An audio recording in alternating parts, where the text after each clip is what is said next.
అంటే చిరంజీవి అనుకోకుండా వేదిక మీద కూడా లేడు యాక్చువల్గా. అవును సార్. ఆయన జనంలో కూర్చుని ఉండగా మైక్ ఆయన చేతికి వెళ్ళింది. ఏదో క్యాజువల్గా క్యాజువల్ టాక్లో అనేసాడు ఆయన. అయితే క్యాజువల్ టాక్ అయినప్పటికీ కెమెరా ఆయన మీద ఉంది, మైక్ ఆయన చేతిలో ఉంది కాబట్టి అది ప్రపంచాన్ని ఉద్దేశించి మాట్లాడినట్టుగానే భావించాల్సి ఉంటుంది. ఆయన తన ఇంట్లో పరిస్థితిని చెప్పుకున్నాడు. ఆయన చెప్పుకుంటూ సాధారణంగా ఒక మగపిల్లాడు ఉంటే బాగుంటుంది అన్నట్టుగా ఒక ఎక్స్ప్రెషన్ చేశాడు. ఆల్రెడీ ఆయనకి మనవరాళ్లే ఉన్నారు. ఆయన చిన్న కూతురు పిల్లలు, అలాగే పెద్ద కూతురు పిల్లలు, ఇలా అలాగే రామ్ చరణ్ కూతురు, ఇలా లెక్కేసుకుని ఆయన ఒక లేడీస్ హాస్టల్కి వార్డెన్గా ఉంటున్నాను నేను అన్నాడు. లేడీస్ హాస్టల్ వార్డెను అని కంటిన్యూషన్లో భాగంగా నువ్వు ఒక మగపిల్లాడిని కనరా అని అడిగాను మా అబ్బాయిని అని ఎస్టాబ్లిష్ చేశాడు. దాన్ని ఎస్టాబ్లిష్ చేస్తూ అది ఆయన క్యాజువల్గా అన్నమాట. నిజానికి ఆడపిల్లలు పుట్టాలన్నా మగపిల్లలు పుట్టాలన్నా మగపిల్లలే కారకులు అవుతారు. మగపిల్లలలో ఇబ్బందుల వలనే ఆడపిల్లలు పుట్టినా మగపిల్లలు పుట్టినా.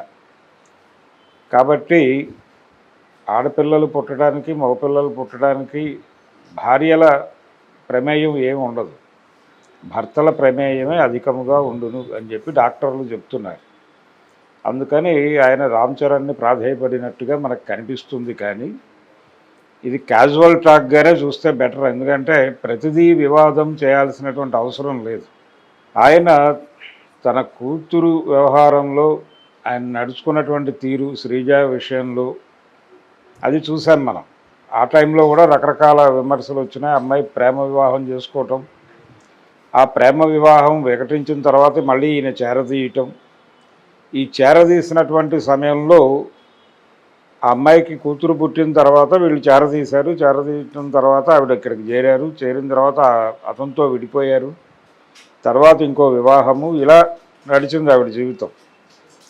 అంటే ఎప్పటికప్పుడు తన ప్రమేయం కూడా ఉంది ఈ ఎపిసోడ్లో అనేది కొంత అభిప్రాయం ప్రపంచంలో ఉంది. ఇలా చిరంజీవి మాత్రమే కాదు, చాలామందిలో ఈ పురుషాధిక్య భావజాలం ఉండటం వలన ఆడపిల్లల్ని కొంచెం తక్కువ చూసేటువంటి స్వభావం ఉంటుంది అనివార్యంగా. అది ఇలాంటి ప్రైవేట్ టాక్లో అనుకోకుండా అసంకల్పితంగా బయటకు వస్తుంది. ఆ మధ్య నందమూరి బాలకృష్ణ గారు వేదిక మీద నుంచి మాట్లాడినట్టు, అలాగే నటుడు చలపతిరావు అనుకోకుండా అన్కాన్షియస్గా అన్నాను అని చెప్పాడు. కానీ నిజానికి అసంకల్పితంగానే వచ్చి ఉండొచ్చు ఆ మాట. అంటే అసంకల్పితంగా అయినా సరే ఈ లెవెల్ స్టేట్మెంట్లు ఇవ్వగలిగినటువంటి మేరకు వాళ్ళల్లో అది మ్యాటైసుకుపోయింది అనుకోవాలి. చిరంజీవి విషయంలో కూడా దాదాపు అదే పరిస్థితి. ఆయన దాన్ని క్యాజువల్గా తీసుకున్నాడు తప్ప దీనికి ప్రపంచం ఎలా రియాక్ట్ అవుతుంది అనేది ఆయన స్పృహలో లేదు. ప్రపంచం అంతా తనలాగే ఆలోచిస్తుంది అనేటువంటి ఒక అభిప్రాయంలో భాగంగా ఆయన తనదైన ధోరణిలో చెలరాకపోయాడు.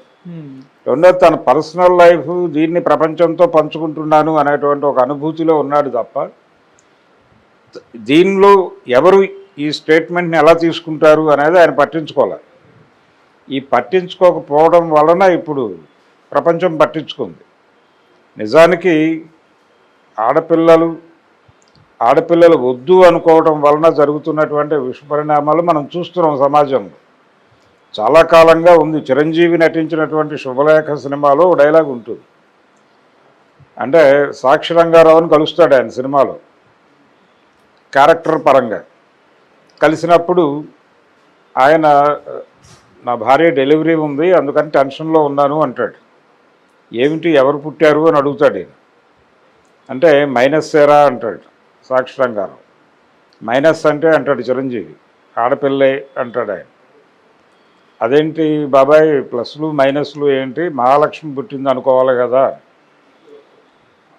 అంటే మొదటిసారి ఇలాగే అనుకున్నాను, రెండోసారి అలాగే అనుకున్నాను, మూడోసారి అలాగే అనుకున్నాను, కనీసం నాలుగోసారి కూడా అదే అనుకోవటం కుదరటం లేదు అని చెప్పి, ఆడపిల్ల అంటే మైనస్ సార్ డబ్బులు తీసుకెళ్ళిపోవడమే తప్ప ఇన్కమింగ్ ఉండదు కదా, అవుట్ గోయింగ్ తప్ప అన్న ధోరణిలో మాట్లాడతాడు.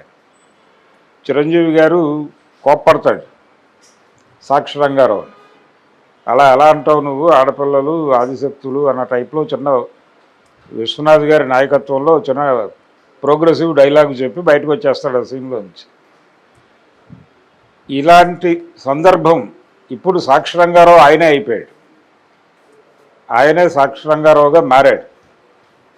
ఇలా ఆడపిల్లల్ని వద్దు అనుకోవడం వలన సెక్స్ రేషియోలో ఇన్బ్యాలెన్స్ ఏర్పడి మగపిల్లలు ఎలా అంటే పెళ్ళిళ్ళు కాని మగపిల్లల సంఖ్య పెరుగుతూ ఉండటం మనం చూస్తున్నాం సమాజంలో.